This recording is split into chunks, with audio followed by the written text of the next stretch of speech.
Welcome to the Art and Science of Complex Sales, sponsored by Membrain. This season, we're diving deep into the 3 T's of developing scalable sales organizations: talent, transformation, and technology. We're bringing together sales leaders from around the world to help you elevate your organizations and crush B2B revenue goals. So smash that like button, subscribe, and ensure you don't miss an episode. Let's go, everyone. Welcome back to the show. Today, we have an absolute ninja in the ways of finding and empowering top sales talent. He's CEO of Big Swift Kick, and he's author of the book, The Science of Hiring Quota-Busted Sales Teams. This is Andy Miller. I've known Andy for a while now, but I've never really gotten the chance to learn the why behind his journey into the realm of sales development. It's a fantastic story, and it takes crazy turns, from having deals stolen to refusing to be fired to running top performance sales teams. Andy's journey gives us some great learnings that we can apply to our own organizations and a scientific approach to hiring that's second to none. So let's get rolling with Andy Miller. Andy Miller, it's great to see you. How are you? I'm good, Paul. Good to see you again. Yeah, man. Welcome to the show. We've been thinking about doing this for a while now. I'm excited to have you on. Yeah, I've been looking forward to it, and let's see what we can do to give back to other people. Well, we're going to dive into one specific area of the market today. We're going to talk about talent in a big way. But the first thing we got to talk about is, how did a talent like yourself get into this game of sales? And tell us a little bit about your background and your trajectory. Oh, Lord. I'm probably another one of the common accidental salespeople. Yeah. I was a special ed teacher who got out and moved into running a data center. And really? I bought some software, and the software company called me and said, "Hey, we need salespeople. We know you used to be a teacher, and we know you run a data center. So you got people skills and technical skills. How'd you like to come sell?" And so they made an irresistible offer, and that's what I did. And the first year was an absolute train wreck. Yeah. My boss actually fired me, actually the president of the company. So he said, "Come do it for a year, and if it doesn't work, we'll move you into a technical role." What happened was a year had passed, not quite, and the president of the company came in and said, I'm going to let you go." And I said, "Why?" He goes, "You're not making quota." I said, "I am making quota." Well, after pulling out a spreadsheet where I've been tracking everything, we discovered that my boss had been stealing my deals and taking credit for them. Oh, my goodness. Oh, yeah. And I had the spreadsheet and notes of every conversation I ever had. CRM didn't exist then, but I had all my conversations, notes, dates, time with who, and the purchase order numbers. So I had the evidence. And then the president said, "Well, I'm going to let you go anyhow," because I was in a funk, and I was in a funk. And I said, "No, I'm not going to let me go. I'll tell you what, I'll make you a deal. I'll work for free for the next 30 days. We pick a number that I'm going to hit. If I hit that number, you keep me, and then you'll pay me retroactively. And if I miss that number, even by 1/10%, I'll come in, thank you for giving me a shot, shake your hand, and wish you all the best." And he goes, "Okay, you're on." And I said, No, there's one other thing. Then you make me the boss, and I'm going to keep my boss. And that's what happened. Really? Yeah. I've never heard that before. That is a tremendous story. It's a crazy story. story. And I worked, from 6 a.m. when data center managers would come in on the East Coast till midnight when data center managers were leaving in Hawaii. And nobody ever taught us how to sell. It was just, you just picked up the phone and called people and talked to them. So I bought Nightingale Conant sales program on tape. I forget who it was. It was probably Dennis Waitley or Brian Tracy, one of the two. And I would drive into work, and I'd listen to one side of the tape, and I'd drive home and I'd listen to the other side of the tape. I'm like, I got to educate myself. And I found a sales coach. A guy had been in Vietnam. He was a Vietnam vet. He was a little wacky. Mm-hmm. And I was told he was a little wacky. But I would go to his house on Saturdays, and we'd strategize my deal. Now, this was a guy that had 9 cats, had not cleaned his house. I'm allergic to cats. And my eyes would be watering, my nose would be going, I'd be sneezing everywhere. He was a bit of a wreck, but he knew how to strategize deals, and he'd help me work through my deals. And that's what I did for 30 days to hit my number, because you know what? I was not going to lose this bet. And that's what I did. That's a tremendous story. That is fantastic. It's crazy, isn't it? Wow. So, and then when we want it bad enough, huh? Yeah. And the boss. So I got to ask you, the boss that was stealing your deals, was he gone from the company, or what happened? Oh, no, I kept him. Okay. Yeah, I kept him. And then a year later, I went to the president and said, "Hey, you got nobody in Europe. I'd like to buy the rights to Europe." And he sold me the rights to Europe. And after he sold me the rights, I said, "Well, the next thing I need to tell you about is I don't have financing, so you have to finance it."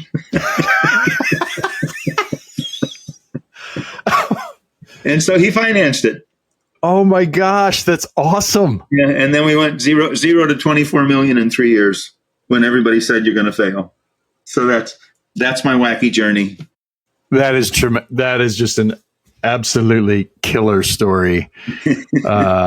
No wonder you had. And so you took that and then you decided to get into the crazy. Was it right after that you decided to get into this world of sales transformation and coaching and training? And yeah, so I knew I wanted to have a sales training company because at that point I had opened up offices all over the world and couldn't find anybody to train my people in a consultative approach or the same approach worldwide. So I ended up having to do it out of not because I wanted to do it, but I just couldn't find anybody to do it. So I trained them, and I thought, you know what? If I ever get out of this software business, I think I'd like to have a sales training company, and that's kind of how it began. I moved back to the States. I worked for a big corporation for a couple of years, selling to federal government and Intel community because I wanted the big company experience, and then I started a sales training company. That was 30 years ago. That's fantastic. What was the differentiator with, was it when you went to Europe? Was it the product? Was it the people that you hired and trained? Was it a combination of everything? Was it your process? What was it? How'd you go from 0 to 24? Good question. I hired good people. I listened to what they had to say. I'll tell you, I think one of the biggest factors is, we don't talk about this very much, curiosity. Getting curious. Instead of thinking you know how to do it, be willing to get curious and go talk to people and get their opinion. And that's exactly what I did. I was living in the Netherlands, and I called up IT guys and said, I moved over here. Sorry, I don't speak your language. I don't know your culture, but I got this product, and I'd love to get your opinion on it because I just don't know. Is there a market here for this, or am I smoking dope? No pun intended for the Netherlands at the time. And so I'd go talk to guys, and they go, this is really interesting. And I say, who do you think I should talk to? And they go, well, can I get one? And that's what happened. And then we did the same thing. We're going, you know what? Get curious. Did the same thing in the UK, did the same thing in Germany, did the same thing in France, did the same thing in Sweden. Just go talk to people and get their opinion. And it was something that was needed at the time, and people recognized it. So, but it was the curiosity. It wasn't, hey, can I call you up and pitch something? It's like, I got this thing. I'm wondering if there's a market here. And then the other thing we did is we looked for the centers of influence.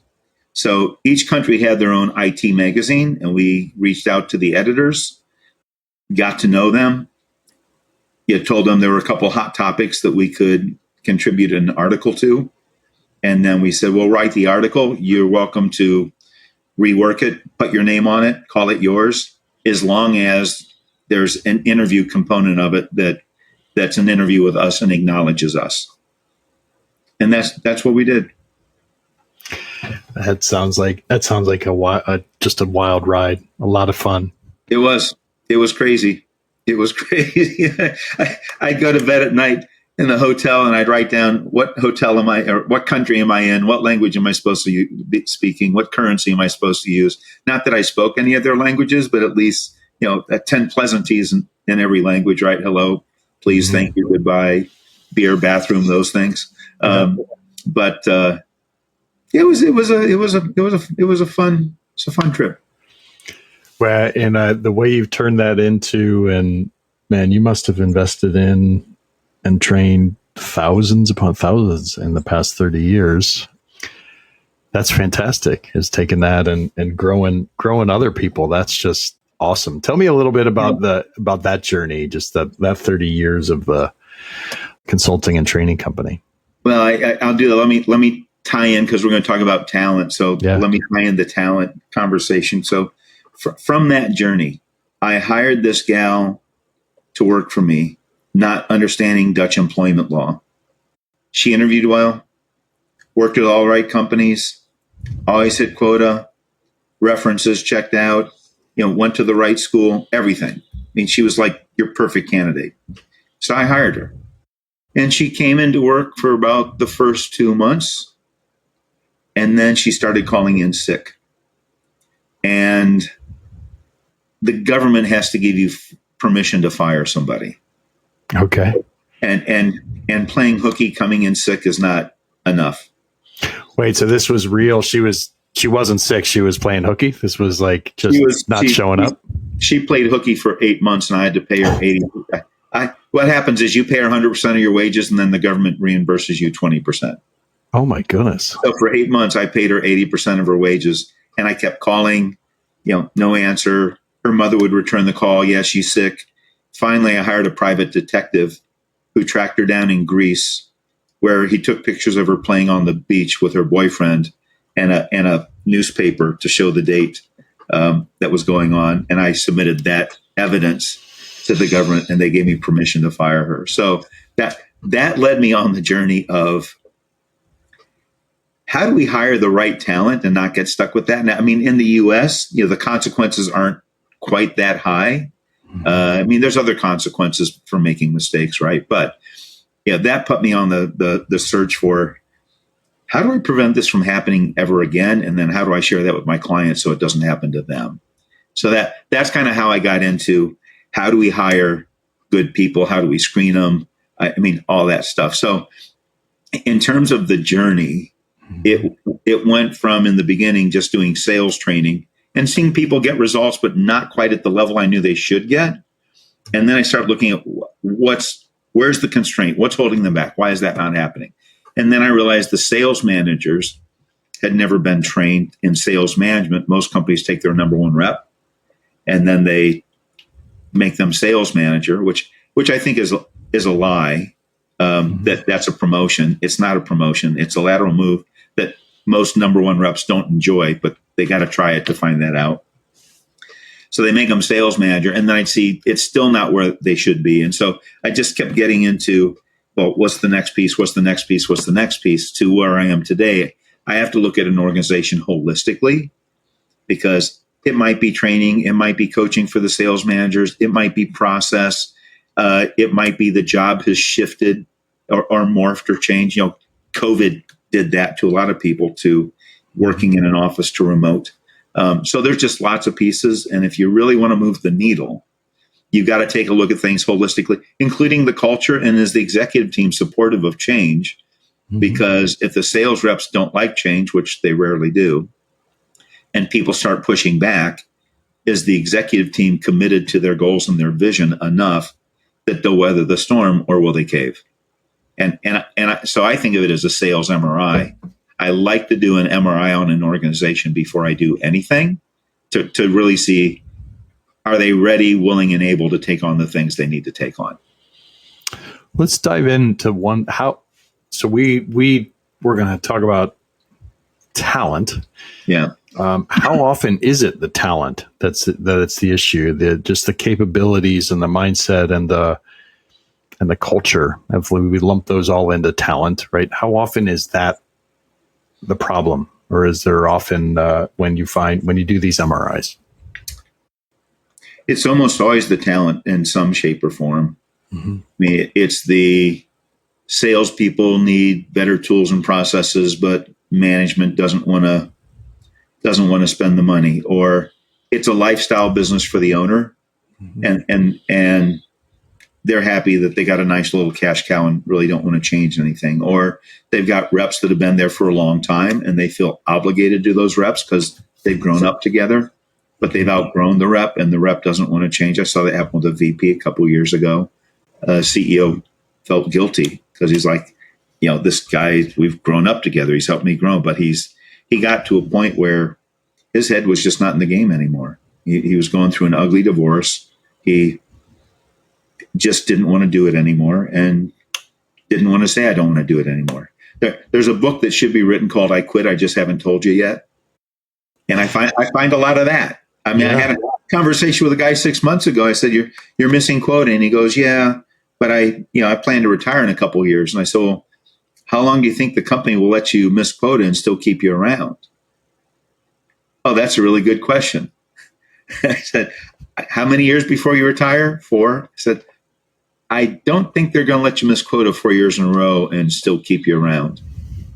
He goes, well, that's our culture. I said, you're owned by private equity. That's your old culture. That's not your current culture.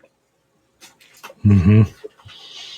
So let's go into different parts of that. Let's go into different parts of the summary. Let's start at the very beginning, bringing on talent, and then let's kind of go through each stage of a person's journey, if you don't mind, because I think that would be an awesome thing. But so the very first thing, let's talk about hiring and onboarding the right type of talent. And a big question I have for you is, sales seems to be, and I've heard this from so many people, but I just want to hear your take on it. Why is sales a really difficult position to hire?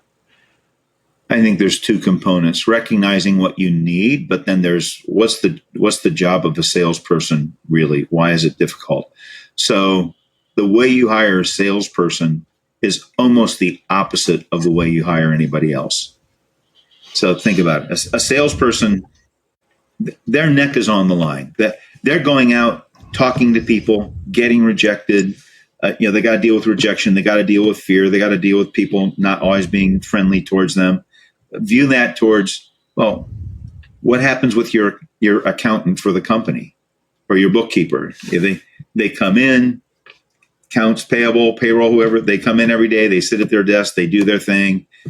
Nobody's yelling at them. They're not facing rejection. They're not facing fear. They're not facing challenge, whether that's engineering, accounting, operations. They just don't have that exposure. And everybody knows when a salesperson's failing. Mm-hmm. Everybody. I mean, you're just totally exposed. So that takes a very different type of animal. Very different type of animal. So that's the first thing. Then the second thing is, do you really know what you're looking for? The first thing I do is when somebody's getting ready to hire, I want to see their job description. And I ask them, when was the last time the job description was updated? Oh, it's been a while. And it depends on who got the job. Where did the job description come from? Did somebody go pull it off the internet and say that'll do, or tweak it a little bit? Or did they create it from scratch because they had a formula to follow to come up with the right thing? And a lot of times they just pulled it from the internet and it's not right.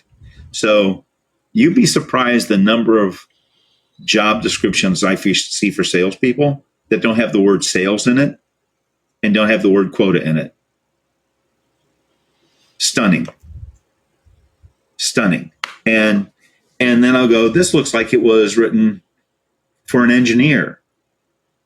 And they'll go, oh, yeah, that was written by our sales VP, 3 sales VPs ago, who was an engineer and really felt like we needed to hire engineers for selling. And you're wondering why you're not hitting quota today.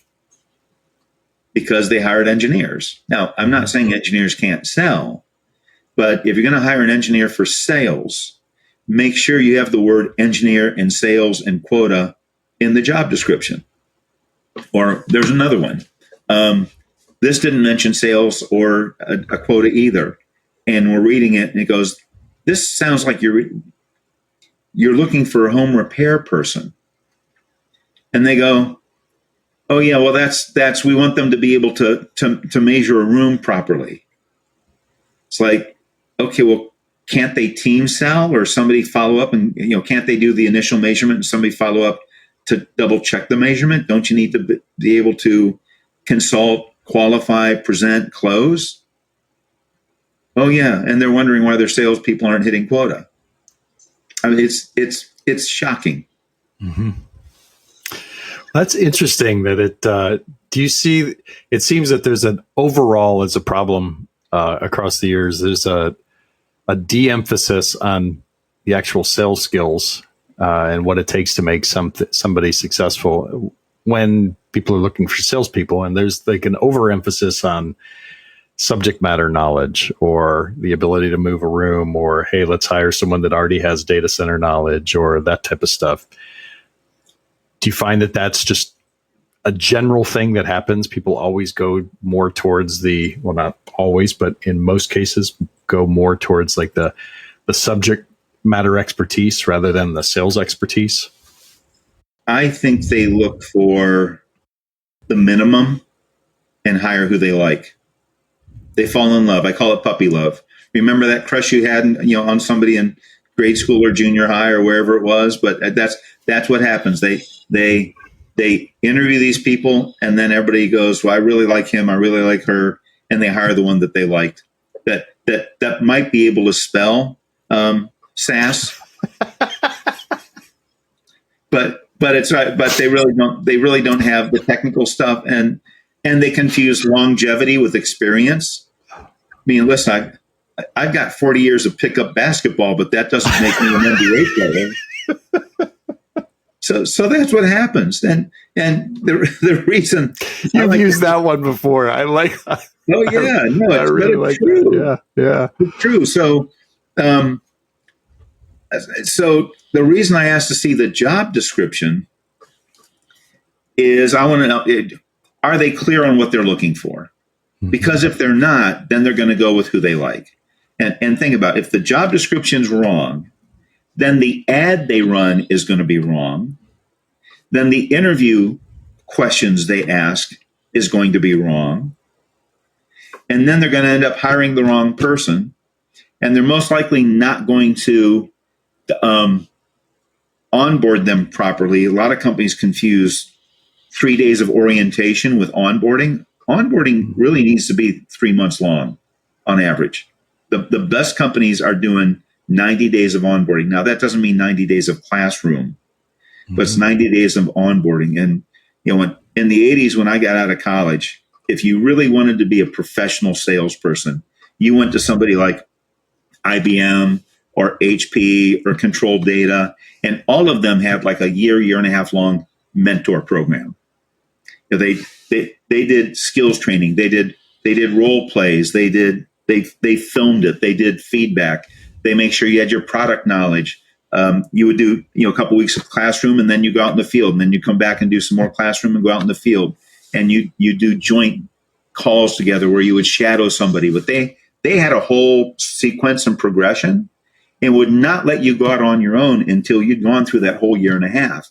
There's very few companies that invest that much into their people anymore. What's happened is the emphasis of becoming a really skillful professional salesperson has shifted from the company providing that in the 80s to you having to do it on your own.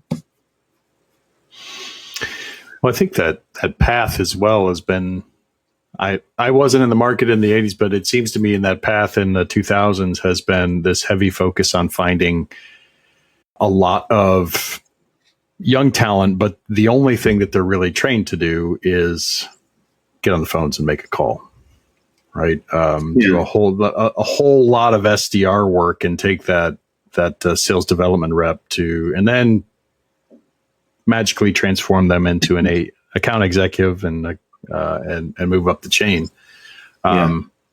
That's even changing now. There's a really interesting thing that's changing around that, which is, and to your point, this investment in your salespeople and your talent. How do you see that shifting? I have to bring up the two letters AI because I have to, but how do you see that shifting that a core investment people are making in their talent? Do you see AI having an impact on that? Are we going to need to get better because of it? Are we going to need to? Is this question making sense for you? It does make sense. I'm going to back up just a little bit. Mm-hmm. So the thought of, I'm going to be a little facetious here, of taking a kid fresh out of college with 3 chin hairs who hasn't learned how to shave yet, who's going to make a cold call, get past the gatekeeper and get to the CEO and have such a meaningful conversation that CEO, he or she, is going to want to have a call with a sales rep. That's delusional. That's absolutely delusional. And I think, companies are starting to find that out. Now, are they all doing it that way? No, they're calling other people, but I think being a BDR, cold calling to senior execs is actually a very difficult job. I think it's underappreciated. Extremely hard. Yes. And it really takes somebody with a higher level of talent to pull that off. And I think we're starting to see that. AI. Yeah, I've just started to watch AI in the last 6 months. There's some things that are interesting out there. I think it's the wild, wild west right now. Some people may disagree with me. That's fine. What I see is it can increase your efficiencies. Can I use AI to go through a database and look at some other things and come up with better potential targets? Yes. Can I help it in writing some things? Yes. But eventually, can I use it for prospecting? Maybe. I mean, is AI going to go on LinkedIn and send a bunch of LinkedIn messages? That there are probably things out there that do that. I've not looked at it. But when you get an AI message, you can tell it looks like an AI message. Mm-hmm. So I'm like, okay, they didn't even care enough to reach out to me personally. Delete. But the bottom line is eventually, no matter how you use those tools, you're not going to have an AI selling to an AI buyer and the AI buyer buying it. It's still going to come down to somewhere along the way, a human has to talk to a human. Yeah.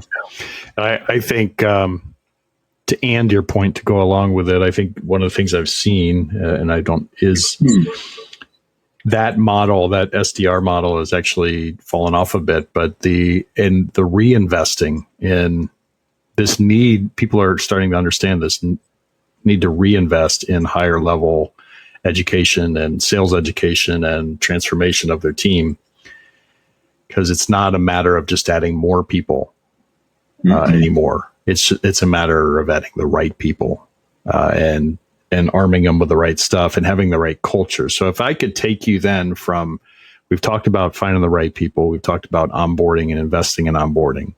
Let's go to the next level of journey that kind of ties into where we just were, which is, how do I keep that talent, retain the talent, and build a great culture? Because that is such a big part of this talent equation that, and oftentimes you see reps jumping really quick. I think the average tenure right now, I think the last time was at like 2 years per company. But how do you do that, or see teams doing that are really doing it well? Well, it's interesting. I don't know the data on this, but I would love to see how long a rep stays at Amazon or at Google or at Microsoft, because I'm willing to bet they stay longer. Mm-hmm. A lot of it has to do, I mean, if you look at the website, Best Companies to Work For, or Glassdoor, or whatever, it's the companies that have high ratings. And why do they get high ratings?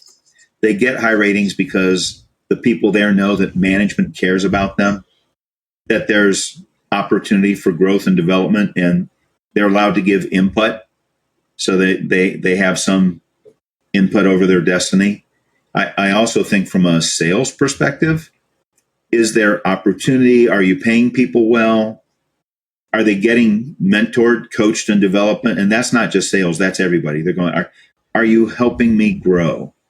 Mm-hmm. And if they don't, you got the Gen XYZs that have seen how their parents were treated, and they don't feel their parents were treated very well. So what they've seen is, there used to be loyalty to corporations because corporations were loyal to their people. Mm-hmm. Now it's a slash and burn. So it's like, to get loyalty, you got to give loyalty, and that starts with the parent company. So I have one client who hires people and puts them through a 2-year training program. Wow. They're the only ones that I know who do that. But they screen for the talent up front, and they really invest in their people. They've got a very healthy comp plan. They treat their people well. And that old adage of, people don't leave companies, they leave managers. Mm-hmm. When you look at the data on how many managers aren't coaching their people, developing their people, let me say it a different way. Does my manager have my back? Is my manager helping me be successful? That data is pretty low. That's pretty low. I think that's probably because a lot of folks are a player coach kind of model. Mm-hmm. So especially in the smaller companies, they're out selling and they're supposed to be coaching their people, which is really a conflict of interest. That's okay as a transition strategy for a year. Now, the larger companies, the sales managers are sales managers, so they're not player coach. But I'm still not sure that they've been trained what to do, how to do it to help maximize their team. But it does come down to when you have your people covered, they will reciprocate. I talked with another gentleman recently, a gentleman by the name of Tony Cross, but he contends, and it sounds like you're presenting essentially the same hypothesis, at least at the larger companies, that frontline manager becomes a linchpin. It becomes one of the biggest areas of, if you empower them to coach effectively and not just manage by the numbers, it's a massive linchpin in the success of the entire organization. Is that something that you're seeing as well? I agree 100%. Yeah, he's got great stuff on LinkedIn. But so how do you then go in and do that? Because that's a different skill set than managing, right? It is a much different skill set completely. How do you go in and then shape the manager and help them gain that? Is there specific things that you do? Well, that's why I use an MRI, because now I have the data. If I just go in and interview people and then come back and sit down and say, hey, you should be coaching more, and they disagree, now it's he said, she said, right? And we're both locked in our own opinions and they're counter to each other. If I have the data, like right now, if you said, okay, Andy, you need to go get your annual physical, and where do you think your cholesterol will be? My weight's good. I eat right. I sleep well. I exercise. No, my cholesterol is going to be fine. But now the doctor does a cholesterol test and it comes back as high. Now, we can debate about my opinion versus his opinion. But once you have the data, there's no argument on that. Now it's here's what the data shows. Now, what do you want to do about it? Now, they could choose not to do anything about it, but so I need the data so we can look at the results to come up with a plan on what do we need to work on? Do we need to work on, do you have a process? I'm big on process because process is kind of the beginning of everything. Mm-hmm. You strategize a deal, you debrief a deal, you look at your forecast, you look at how solid deals are in your pipeline. All that comes from process. But I also, if I'm going to coach my people, I got to coach them to the process, both the process and the skills and the mindset to move through it. I need to hold them accountable to sticking with it. You're going to have some guys who just want to go out and, I've been doing this for 30 years. I'll just shoot from the hip. And that's not working very well. So you need somebody who's going to hold them accountable, who's going to coach them, who's going to motivate them. Because sometimes you'll see people, they'll get a little burned out. I had one client who said, well, our rep, she's usually a top performer and she's not getting it done right now. And I said, guys, I'm looking at the data. She has the skills and ability.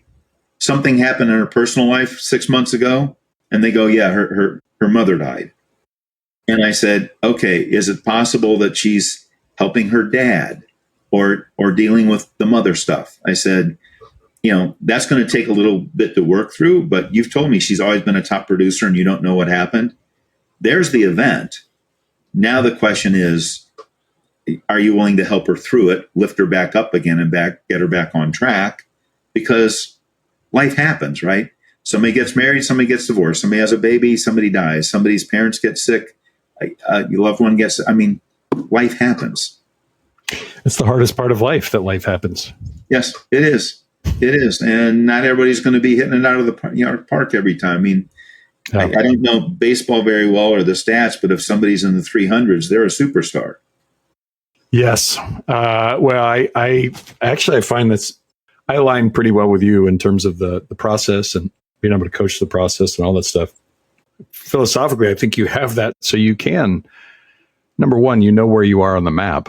But the second is so you can adjust to the life that happens, because you can't do it if you don't know the context. It's impossible. Yeah. And I think people need to know their manager cares. I've got another example of a guy who was always a top producer, but he was basically a mercenary. and he would stab people in the back to make his numbers, and he would lie to his prospects to get the deal. And that always comes back to haunt him, which is why every year he was switching to a new job because it caught up with him. And one day he was sleepwalking and he fell down the stairs and broke both his arms, and he asked his teammates to cover for him, and nobody would help. Oh, jeez. Yeah, you reap what you sow, right? Yeah, talk about a wake-up call. Yeah. Yes. Well, and let's. So we've gone through hiring, we've gone through onboarding, we've gone through culture building and coaching. But one thing we haven't talked about that is more about you. But you literally wrote the book on this subject in terms of bringing on talent, getting them hired, doing this MRI, and making sure that you can find the right people. Tell me a little bit about that. What prompted you to go out and write a book and help the world that way? Oh gosh, that was another accident. So I use multiple assessments in my work. Yeah, how do you determine what the right assessment is? Most people have their bias because it's something they've used in the past, so that's what they're used to. But it really comes down to, what are you trying to measure? What are you trying to determine? Or if I use the equivalent of you got a honey-do list around the house and you got to go fix something.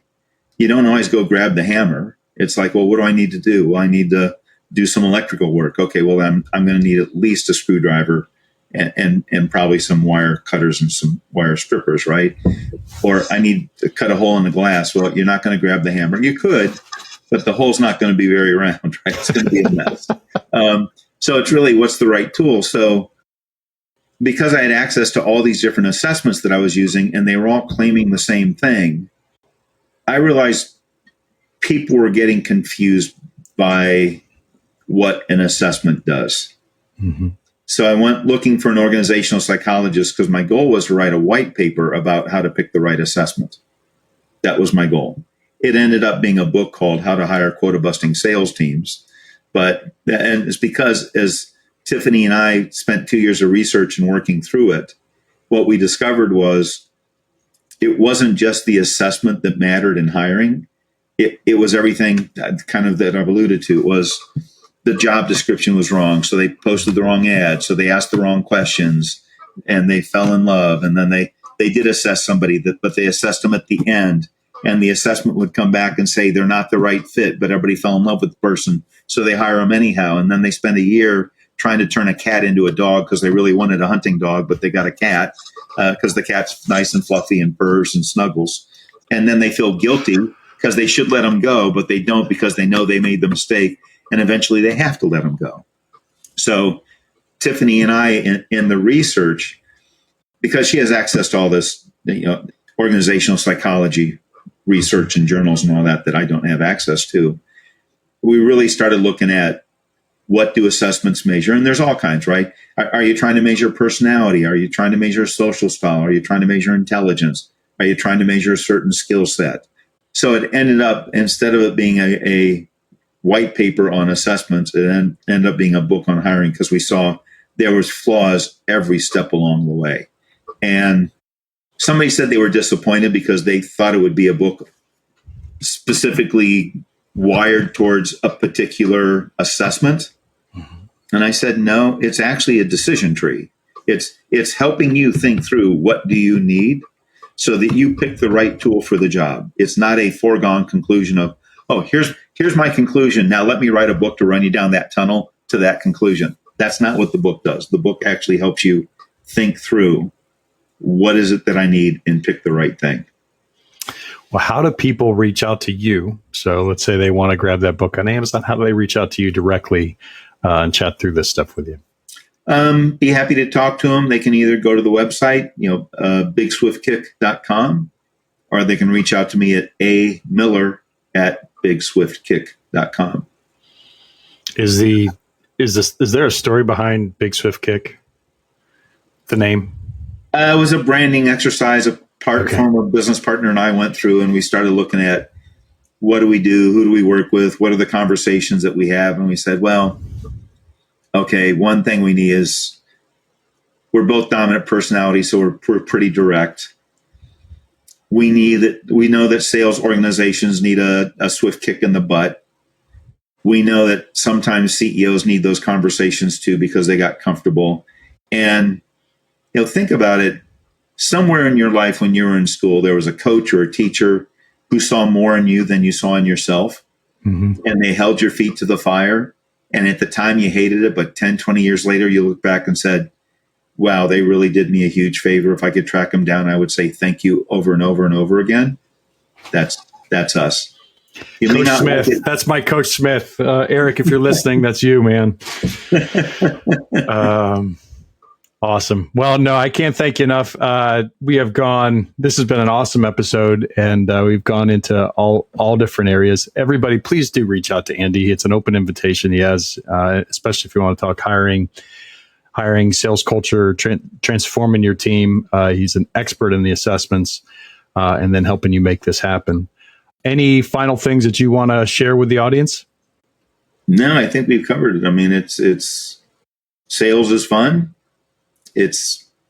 Takes a lot of work, but I can't think of anything I'd rather be doing. Well, you're darn good at it too. So keep getting after it. Thank you so much, everybody. Keep shining bright. Have an amazing day. Reach out to Andy, and we'll see you next time. That's it from today on the Art and Science of Complex Sales. Have a great day. Thank you so much for joining us today on the Art and Science of Complex Sales. Please take a moment, subscribe, share this podcast on all your favorite platforms, and let's get the word out. This podcast is proud to be brought to you by Membrain.com. We are the world's top B2B sales platform. And in the world of B2B sales, with everything from prospecting to business acquisition to managing complex growth, Membrain has the right size technology for your sales team.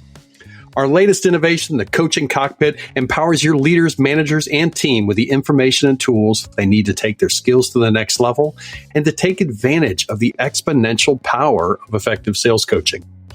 With our technology and the top team of sales partners around the world, Membrain is helping to achieve our driving vision. This is, quite simply, elevating the sales profession.